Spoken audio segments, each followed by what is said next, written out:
Америкийн суудлууд тун удахгүй Bloomberg TV. Харин нисэгт эдийн засагч болдолоод Монгол дахь Америкийн худалдааны танхимын гүйцэтгэх захирал О.Адъяа нартай цаг үеийн асуудлаар ярилцахаар студид тавьраад байна. Та бүхэнд өглөөний мэндийг хүргэе хүрэлцээрсэнд их баярлалаа. Тэгэхээр валютын ханшийн эрсдлийн талаар ярилцлага эхлэе. Тэгэхээр яг одоо бидэнд байгаа мэдээллээр $1 юан олон рублийн төгрөгийн эсрэг ханшийн түвшин хэрхэн хэлбэлзэж байгаа мэдээлэл байгаа. Сүүлийн 1 жилийн хугацаанд харуул за юан рублийн ханш харьцангуй бас доошилсон. За $10 ханш бол бид бүхний мэдж байгаараас төгрөгийн эсрэг өссөн юм байдалтай. Яг бизнесийн хувьд ханшийн эрсдлийг хэж хийх байдлаар ямар байдлаар ажиллаж байна? Яг одоо энэ валютын ханшийн хэлбэлзэлд ямар төлөвлөгөө боловсруулж ажиллаж байна? Болд эдийн засагчаас. За тэгэхээр ханш бол мэдээж богино хугацааны хэлбэлзэл байна. Богино хугацааны хэлбэлзлийн цаана дунд хугацаанд ямар тренд хандлагатай байх вэ гэдэг зүйл нь бол эдийн засгийн суурь нөхцлөөр тайлбарлагддаг. За өнөөгийн үүсэж байгаа одоо төгрөгийн гадаад валюттай харьцах ханшин дээр үүсэж байгаа энэ хөдөлгөөнүүд бол маш тодорхой шалтгаануудтай. За зарим нь бол эдийн засгийн суурь шалтгаан тайлбарлаж байгаа зүйлүүд бий. Нөгөө талаас зарим зүйл дээр бол одоо мөнгөний захын зохицуулалттай холбоотой асуудлуудаас болж хүлээлтээс болж тий зах зээл дээр хүлээлтээс болж ханш сулардаг ийм үзэгдлүүд ч бас байдаг л да. За бизнесийн байгууллагуудын хувьд бол мэдээж энэ ханшийн хөдөлгөөнийг бол урьдчилж харах ерөнхий тренд нь аль чиглэлд хөдлөхөөр байна уу гэдэг дээр дүн шинжилгээ хийсний үндсэн дээр тактикийн шийдвэрүүдээ гаргах явах нь ойлгомжтой. Ялангуяа санхүүгийн байгууллагуудын хувьд бол энэ дээр илүү эрсдлийн удирдлагын одоо тогтолцооныхоо хүрээнд тактикийн шийдвэрүүдийг гаргаад эрсдлийн аппетитуудаа тодорхойлоод энэ ханшийн хөдөлгөөнөөс хамаарсан хэрвээ эрсдэл байх юм бол түүнийг удирдахуйц төвшөнд байлгах ийм шийдвэрүүдийг гаргаад явж байгаа л да. Ялангуяа валютын ханш дээр олон улсын хүчин зүйл талаас худалдааны маргаан тэргүүтээ за хөгжиж буй орнуудын валют эрчимтэй унж байгаа энэ утгаараа гадаад хүчин зүйл илүү бас нөлөөж байгаа гэсэн байр суурь нэг талаас байгаа. Яг энэ цаг мөчид бас валют зохицуулалтын тухай хуулийг улсын хуулиар за энэ намрын чуулганаар хилцүүлэх асуудал хүлээгдэж байгаа шүү дээ. Яг бизнес талаас валютын орох гарах урсгал талаас харуул энэ хуулийн зохицуулалтын гол агуулга яг бизнес дээр яаж буух вэ? Таны байр суурь. За улсын хурлын валют зохицуулалтын хуулийн төсөл бол хэлээд эхэлсэн байгаа. Энэ дээр бол Монгол дахь Америкийн худалдааны танхим бол бусад бизнес холбоод одоо маш одоо бид нар одоо сэтгэл дундуур байгаа. Энэ зохицуулалт маань ерөнхийдөө маш одоо сөрөг үр дагавартай байх вэ гэдэг асуудлаа бид нар болгоомжж байгаа. Яг ингэж яриад байгаа. Ерөнхийдөө нэг 3 чиглэлээр ерөнхийдөө асуудал яригдаад байгаа. Яг ингэж одоо хуулийн төслийн заалцыг харахаар тодорхой заалц болохоор Монгол төгрөгийн ерөнхий зэмхөрөх чадварыг тийм ээ ингээд сайжруулах гэсэн богино хугацаанд энэ маань үр дүнтэй юм шиг ирнэ. Дунд хугацаанд бол яваан дээр гээд гадаад валютын урсгалыг ер нь сааруулах гэсэн юм нэгдүгээр тэмцэл нөлөө. Хоёрдугаар ерөнхийдөө бол энэ бол ер нь бизнесийн орчин муугар нь бол ягаад гэвэл нөгөө гадаадаас орчихгүй гадаадын хөрөнгө оруулалт маань багасгах нь гадны хөрөнгө оруулалт Монгол идэх итгэл маань ерөнхийдөө буурах ийм одоо хандлагатай болох вэ гэсэн юм байгаа. За гуравт нь болохоор ер нь бол манай улс маань өөрөө улрахаас хамаардаг тийм ээ. Тэгэхээр томоохон одоо энэ төслийн санхүүжтэй холбоотой асуудал үүснэ. Ягаад гэвэл өнөөдөр Монгол байгаа банкуд маань ерөнхийдөө юу гэдэг систем том банк маань 1.2 тэрбум $1 хөрөнгөтэй авах жишээтэй. Тэгэхээр нэг зээлэгч юу гэдгийг зохистой хэмжээний 40 сая доллар олгохлаа гэхэд нөгөө нэг одоо хайгуул хийж байгаа улирхан компани маань болохоор гадаад их хүсэл хөрөнгө оруулалт олж ирэх хэрэгтэй болно. Олоод ер нь тэрийг Монгол оруулах тийм ээ. Тэр дээр яа харахгүй нөө зохицуулалтын хяналтын айгу хатуу юм заалтууд маань энэ хуулийн төсөл байгаа учраас ингээд эргээд нөгөө уулуурахаар мөнгө орж ирэх юм асуудал сөрөг нөлөөлөх бий. Одоо ялангуяа засгийн хамтран маань энэ эрдэнэс таван толгой дээр тийм IPO гэдэг яриад байгаа. Тэсвэн гадаадын хөрөнгө гадаадын зах зээлээр хөрөнгө босгоно. Тэгээд тэр мөнгө наашаа орж ирэхнээр ингээд хяналт авах гэсэн иймэрхүү ерөнхийдөө сөрөг одоо ерөнхийдөө заалтууд байна гэдэг асуудал манай танхимд анхаараа биш тийм ээ. Монголын банкны холбоо, бусад бизнес холбоо ерөнхийдөө асуудлуудыг бол их хурлын одоо эдийн засгийн банкаар ажлын хэсүүл тавьсан байгаа. Бид нар тэгээд ерөнхийдөө дэлгэрэнгүй яг тухайн заалт бүрээр тийм ээ саналуудаа төргүүлсэн байгаа. Тэгээ эргээд мөрөөр бас уулзаад ерөнхийдөө яагаад ингэж санаа зовоод байгаа ямар байдлаар томьёолол ерөнхийдөө бизнесийнхандаа ч тийм ээ ерөнхийдөө бас ингэж эерэг нөлөөтэй төр маань ч ингээд Монгол банк зохицуулалтаа хийх тэр механизмуудыг бас ингээд үүсгэхгүйгээр тийм ээ тэр механизм зохицуулалт байх хэрэгтэй. Гэхдээ нөгөө талд бизнесээ бас ингээд таад орсон бүтүүлэх байдлаар хийгээсэй гэдэг байдлаар бид нар ингээд ажиллаад байгаа. Тэгэхээр бас тодорхой секторуудыг төсөл тусгаж байгаа шүү дээ. Яг төлбөр тооцооны дансыг, за стратегийн очилбол бүхий ашигт малтамлын хордыг ашигладаг гэх мэт ийм заалтууд төсөл тусгасан байсан. Монгол банк өөр дээрээ байршуулж гээд тусгаад ороод ирэхээр яг арилжааны банкудад жишээлбэл төлбөр тооцооны орох гарах урсгал талаасаа ямар нөлөөллийг бий болгох вэ? Эерэг болон сөрөг хүчин зүйлсийг та урьдчилж юу гэж харж байгаа вэ? За яг валютын зохицуулалтын тухай хуулийн шинжилсэн найруулга одоо их улсын хурал дээр хэлцэгдэж байгаа ийм цаг мөчид бид нэр валютын зохицуулалтын хууль нь яг юу юм гэдгийг эхлээд нэг санах хэрэгтэй байна. 1994 онд валютын зохицуулалтын тухай хууль одоо дөнгөж шилжилтийн дараа батлагдаад одоо ингээд 24-5 жил өнгөрсөн байна л да. Энэ 24-5 жилийн хугацаанд энэ хуулийн гол ач холбогдол эдийн засаг гүйцэтгэсэн үүрэг нь юу байсан гэдээ үзэхлээр ямар ч байсан Монголын эдийн засаг яг энэ хугацаанд 123 дахин томорсон байна. 123 дахин. За нийт мөнгөний нийлүүлэлт бол бараг 400 дахин ихссэн тийм. За банкны систем дээр бол ингээд үзэхлээр хадгаламж эзэмшигчдийн тоо 3 сая давсан. Хүмүүс иргэд ямар ч байсан хоримтлалтай болсон байна. Ажлын байр бий болсон байна. Хувийн сектор хөгжсөн байна тийм. За тэгээд дээрэс нь санхүүгийн зуушлал буюу банкны системийн хэмжээнд зээлийн өрийн үлдэгдэл бол 500 гаруй дахин, 505 дахин өссөн. Ямар ч байсан эдийн засгийг томруулах, багтаамжийг нь тэлэх энэ үүргээ бол энэ 94 оны валютын зохицуулалтын тухай хууль.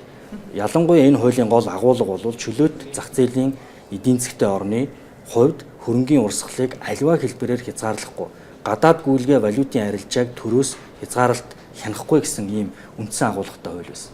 Тэгээ энэ хууль одоо ч гэсэн үйлчилж байгаа. Энэ хуулийн үйлчлэл энэ гол агуулгыг нь бид нэр хуулийг шинжлэхдээ эвдэх ёсгүй юм аа гэсэн байр суурийг бол одоо мэрэгжлийн хүрээнийхэн бол эдгээр хэлмээр байна л да. Ялангуяа хэрэгцээ төрөөс ямар нэг валютын гүйлгээ, урсгал, хөрөнгийн урсгалыг хязгаарлаж болно л гэдэг заалт орох юм бол энэ юу гэсэн үг вэ гэхээр эдийн засаг руу орсон мөнгөнд гарах хаалга бол гарц бол байхгүй юм байна. Тэгэхээр гарах хаалга нь байхгүй тохиолдолд орох хаалга гэж байхгүй. Тэр утгаараа ер нь Монголын эдийн засагт орж ирэх валютын урсгалын ирээдүйн валютын урсгал урт хугацааны эдийн засгийн өсөлтөнд бол нэн сөрөг үр дагавар үзүүлэх үс ийм заалтууд бол төсөл дээр байгаа. Тэгэхээр энийг бид нэр тал талаас нь ярилцаад мэдээж одоо улсын хурлын ажлын хэсэг эдийн засгийн байнгын ороо энэ асуудлыг бол маш нухацтай авч үзэх нь зүйтэй. Өөрөөр хэлбэл 24 жилийн 25 жилийн хугацаанд энэ capital control буюу валютын урсгалыг хязгаарласан ямар зохицуултууд дэлхийн нийтэд байсан. Яагаад тэдгээр нь дандаа хүссэн үр дүн зорилгодоо хүрээгүй. Яагаад тухайн орныхоо эдийн засагт илүү сөрөг үр дагавар дагуулсан бэ гэдгийг харж иж энэ хуулийн төслийг бол хэлцэж батлах нь зөв байна. Тэгээ ийм бас нэмжлэн хачирхалтай зүйл болоод байгаа. Одоо ерөнхийдөө манай Монгол улс эдийн засгийн макро түвшин зөв ерөнхийдөө бас эрэг үзүүлэлттэй болчихлоо тийм ээ. Олон улсын санхүүгийн байгууллагууд 19 онд бас манай эдийн засгийн төлөв байдлыг бол илүү өмнөхөөс илүү өндөр өсөлттэй байх нэг нь олон улс валютын сантай явж хөтөлбөрийн цогцлол амжилттай явж байна тийм ээ. Ерөнхийдөө сахилт төсвийн сахилт батмаа сайжсан гэдэг. Иймэрхүү ерөнхийдөө эрэг одоо юм таатай орчин нөхцөл бүрдэж яхад ерөнхийдөө Монгол банк маань засгийн газар маань хөрөнгөний зах зээлийг хөгжүүлэх одоо бүрэн боломж авах ерөнхийдөө аль болохоор уян хатан тийм ээ либерал тийм бодлого ингээд гэсэн орчин бүрдүүлээд хай бол эдийн засгийн илтгэж ингээд тэр гол мөн чинь хадгалаад явах боломж байтал ингээд заавал ерөнхийдөө хяналтыг чангатгаа тийм ээ ерөнхийдөө бол бид нар ерөнхийдөө нэг үйлчлэхэд бас энэ маань ер нь төгрөгийг 2020 оны өмнөх сонгуульд ерөнхийдөө холбож хараад байгаа. Яг л ерөнхийдөө төгрөгийн ханшийг ерөнхийдөө айлхын тогтвортой барих үүднээс бас энэ хийгээд байгаа юм уу гэж хараад байгаа юм л да. Нөгөө улс төрийн агуулгатай. Тийм улс төрийн агуулга явж байгаа. Нэгт хоёр ерөнхийдөө бас манай улс маань өөрөө хоёр хүчээс хотлоо асар их хамааралтай байгаа. Тэгэхээр ер нь бол нэгд эдийн засаг маань долларсан тэр долларыг ерөнхийдөө гол үндсэн одоо гүйлгээний гол валют байлгахгүй байх тийм ээ. Яванда юу гэдгийг айл нэг одоо хоёр хөрсөн гэдэг ч юм уу. Тиймэрхүү айл нэг валют нь илүү хамгаалах тэр ерөнхийдөө хандлага руу явах вэ. Тэгвэл яг бид л манай улс маань өөрөө маш хэмжээний гадаадас зээл авсан, бонд авсан тэр маань дандаа валют доллараар явсан багч. Тэр эргээд бид нар төлбөр тооцоо ихэд энэ нөгөө нь хөрвдгүү тийм хоёр өрөөний хөрсөн одоо валютын асуудал гэсэн. Иймэрхүү бас ерөнхийдөө бас өөр одоо улс төрийн тийм геополитикийн бас асуудал яв байх вэ гэдэг бас хараад байгаа юм шиг. Олон улсын байгууллагууд за мөн засгийн газар ч юм уу одоо орлого өснө гэсэн таамаглаар эдийн засаг сайжирна гэсэн таамаглаар төсөв баталсан байгаа шүү дээ. Яг төсвийн тоо хэмжээг задлаад харах юм бол энэ дундаа орлогыг нэмэгдүүлсэн, за зардлыг бас тэлсэн ийм төсөв байгаа. Яг үүн дээр бас төсвийн хөрөнгө оруулалтыг бас 1.2 орчим их найдад төсөл боловсруулсан бол 1.5 их найд байхаар баталсан гэх мэт ийм өөрчлөлтүүд орсон байгаа. Тэгэхээр яг бизнес талаас энэ өөрчлөлтүүд ямар боломжийг авчрах вэ? Яг төсвийн хөрөнгө оруулалт талаас үзвэл яг энэ өөрчлөлтийг одоо бизнесүүд ямар боломж гэж харж байгаа вэ?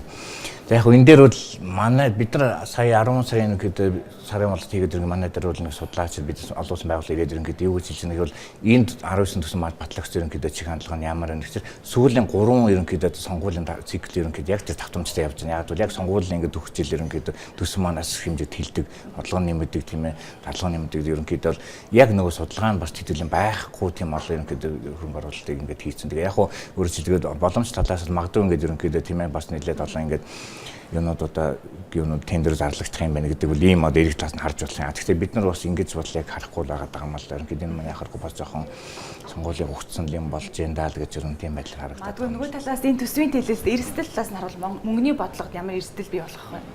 Энэ төсвийн энэ тэлэлт бол шин сэдв ерөөсөө биш. Монголын эдийн засгийн энэ 28 жилийн чөлөө зах зээлийн эдийн засгт явж ирсэн энэ хугацаанд бол байнга л байсан. За Монгол улсын эдийн засаг мөнгөтэй үедээ ч төсвийн алдагдaltaй байгаад идэг. Мөнгөгүй үедээ ч бас алдагдaltaй байдаг. Тэр яагаад энэ алдагдал гэдэг зүйлийг ер нь байхгүй болгож болдгүй юм бэ? Энэ алдагдал гэдэг зүйлийг ядаж тэр төсвийн доктортой байдлын тухай хуулинд заасан 2-3%, дотоодын идэвхтэйгний 2-3% яагаад байлгаж болдгүй юм? Өнөөдөр бол харьцангуй гадаад зах зээлийн орчин тэмч муудчихаагүй байна л да. Хэдийгээр худалдааны дайн, хятадын эдийн засгийн өсөлт саарч байгаа гэх мэт эрсдлийн факторууд байгаа ч гэсэн ямар ч байсан нүүрсний үн, зэсийн үн, гадаад худалдааны нөхцөл, гадаадын шууд хөрөнгө оруулалт төлбөрийн баланс талаас харуул ямар ч байсан Монголын эдийн засаг 5-6% хувиар ойрын 2 жил өсөх ийм орон зай боломж бол харагдаад байна. Ийм орон зай боломжийн нөхцөлд бол харьцангуй төсвийн сахилгаан бариад төсвийн дарангуйлал эдийн засагт бий болгоос сэрэмжлүүлээд илүүдл орлогоо, илүү хоримтлал, урт хугацааны хөрөнгө оруулалт болгоод ингээд мөнгөний бодлогодоо орон зай өгвөл илүү эерэг байгаа юм л та. Гэтэл 19 оны төсөв болвол түүхэнд хамгийн өндөр зардал 11.6 их найдын зардал бараг 2 их найдын алдагдал. Тэгээ ийм орон зайд бол миний харж байгаагаар мөнгөний бодлогод бол төдийлөн орон зай үүсэхгүй. Сүүлийн 2 жил за эдийн засгийн гадаад орчин сайжраад эдийн засгийн нийт эрсдэл буугаад хүүний төвшин дотоодын эдийн засгт буурж исэн энэ хандлага үндсэндээ ингээд дуусгар болох байх. Тэгэхээр энэс цааш уул нөхөө буух ёстой байсан. Гэтэл эргээгээд энэ төсвийн хит тэлэлт хэрвээ бий болох юм бол 19 онд бий болох юм бол энэ юу ямар факторуудаар дамжиж эдийн засаг нөлөөлөх вэхээр дотоод эрэлт мэдээж нэмэгдэнэ. Мэдээж богино хугацаанд энэ тэлэлт эрэлтийг одоо санхүүжүүлэх тийм бизнес идэвхжил явагдана. Гэхдээ энэ нь хамгийн гол нь богино хугацааны. Дунд урт хугацааны байж чадахгүй. Тэгэхээр зэрэг илүү нөгөө өснө нэмэгдэж байгаа инфляцийг өдөөн те ханшин дээр илүү их дарамт бий болгоно гэдэг утгаараа энэ бол мөнгөний бодлого төдийлөн орон зай өгөхгүй болов. За дээрэс нь энд Монголын өнөөгийн зах зээл дээр төгрөгийн өгөөж хэд байгааг өнөөдөр хэн ч мэдэхгүй. Төгрөгийн өгөөж гэдэг зүйл өнөөдөр байхгүй болсон те. Засгийн газрын үндэсний өгөөжийн мөрөөгөр үндсэндээ төгрөгийн үн цэнийг харж түүнийг болвол жишг төвшин болгож ингэ зах зээл үйл хөдлөл хийж явдаг. Өнөөдөр төгрөгийн үндэс нь тодорхойгүй байгаа учраас төгрөгийн ханш ирээдүйд яах юм, хаашаа хөдлөх юм, яагаад сулраад байгаа гэдэг энэ олон асуудлууд араасаа хариулт нэхэд байна л да. За нөгөө талаас эдийн засгийн ийм харьцангуй доктортой эерэг орчинд хэрвээ бид нар дахиад түрүүний ярьсан хууль эрх зүйн орчинд одоо сөрөг өөрчлөлт хийх юм бол хууль эрх зүйн орчны сөрөг өөрчлөлтөөр буруу хууль батлах юм бол энэ бүх төсөөлж байгаа эерэг хандлагууд байхгүй болно гэсэн. Тэгэхээр бидний хувьд бол одоо нэг тоог л байнга л давтаж ярьдаг л да. Юу гэхээр хувийн секторын гадаадаас авсан зээлийн үлдэгдэл бол 8 тэрбум доллар байна. Хөгжлийн банк ороод. Арилжааны банкуудын бол 2.3 тэрбум доллар байна. Компани хоорондын зээлэлгээ буюу гадаадын шууд хөрөнгө оруулалт хэлбэрээр Монголд орж ирсэн урсгалын хэмжээ үлдэгдэл 8 тэрбум. Тэгэхээр энэ бол дотоодын нийт бүтээгдэхүүнээсээ бараг 150% илүү үзүүлэлттэй. Тэгэхээр хэрвээ бид нэр валютын урсгалыг альва хэлбэрээр хязгаарлах юм бол энэ тоо агшина. Энэ тоо агшина гэдэг бол Монголын ирээдүйн дунд урт хугацааны эдийн засгийн тэлэлт гэж ярих ерөнхийдөө боломжгүй болчихж байгаа. Тэгээ энэ бол төлбөрийн балансын дааж сөрөг, банкны системээр дамжаад татан төлрүүлсэн их усүртэйч сөрөг, зээлийн хүү буурахын хандлагын эсрэг үйлдэл болно. За тэгээд ерөнхийдөө нийт эдийн засгт асар сөрөг үр дагуулах учраас эдийн засгийн байнгын хороо улсын хурлын маань бол одоо энэ хуулийн төслийг нэлээд нухацтай хэлцэж альва эрсдэл үүсэхгүй байдлаар батлах болов уу гэж найдаж байна. Одоо яг хуулийн дарахыг тодорхой заалтууд нь бүр ерөнхийдөө хориглоно тийм ээ валютаар гүйлгэхийг хориглоно хязгаарлана гэсэн иймэрхүү хатуу заалаа. Бидний санал болгоод юм болохоор энд дээр араа орон зайгүй тийм уян хатан тийм ээ гадаад төлбөр тооцсон яг л маш олон Монголын үндэсний компани маань гадаад худалдаа хийж байна. Эдгээрт маань ерөнхийдөө бас валютаар ямар зохиолод гадаадынхан дээр харилцагчтайгаа валютаар л гүйлгээ хийж тань. Иймэрхүү орон зайг нэг өгөхт байдлаа заалтанд хамгаалахгүй бол одоо байгаа заалт маань аюу хатуу заалт яваад байгаа. Уян хатан байдлаар тэр төсвийн тэлсэн энэ зарцуулалтыг илүү хяналттай үр ашигтай байлгахын тулд ялангуяа танай танхимын хувьд ямар саналуудыг бас тавьж байгааг энэ намрын чуулганаас тендерийн тухай хуулийг хэлэлцэх тавтай байгаа шүү дээ. Яг үүн дээр ямар одоо хамгийн оновчтой хувилбар юу байгаа вэ? За бид нар яг энэ валютын зохицуулалтаас хуулиас гадна бас энэ татварын багц хуулиар ингэж саналаа өгöd яваад байгаа. Энэ дээр бол бид нар яг энэ жилийн ерөнхийдөө сангийн яамтай ажилласан байгаа. Гол нь яг нөгөө нэг энэ газрын тийм ээ болон уулуурхаан лицензийг шилжүүлэх холбоотой асуудлаар ерөнхийдөө яриад байгаа. Энэ маань нөгөө сангийн болон санал маань 30% татвар авна. Бидний зүгээс ерөнхийдөө бууруулах хэрэгтэй гэсэн яг ингээ 10% тогтсон байгаа. Яг л яг одоо нэг хууль маань хүчингү болоогүй. Тэгэхээр энэ 18 оны турш ерөнхийдөө 30% татвар гэдэг энэ заалтаар яваад байгаа байхгүй. Тэгээ маш олон хөрөнгө оруулалт уулзахаар ерөнхийдөө бол ер нь Монголыг санийхоо хөрөнгө оруулалт гэж хэлсэн жишээл үйл хөдлөлттэй компаниуд маань ерөнхийдөө энэ хуулийн ерөнхийдөө бодлогчноор ингээд орж ирэхээс татгалзсан баг жишээ тиймэрхүү. Яг бид бол нарийн нийт хэдийн хэмжээний одоо хөрөнгө оруулалт орж ирсэнгүй хэлж чадахгүй. Тэгэхээр ерөнхийдөө бидний мэдсэн 2-3 юм компани жишээ байх жишээтэй. Иймэрхүү байдлаас гараад байгаа юм л да. За та бүхэнд их баярлалаа. Цаг гарган студид хүрэлцэн ирж бас салбарын хувьд анхаарах ёстой асуудлууд, зам мөн хуулийн шинжилэлд тусах ёстой байгаа саналууд юу байгаа талаар дэлгэрэнгүй байр суурь илэрхийлсэн та бүхэнд баярлалаа. Үзэгчдээ бид эдийн засагч болд зам мөн Монгол дахь Америкийн худалдааны танхимын гүйцэтгэх захирал О.Адъяа нартай ярилцлаа.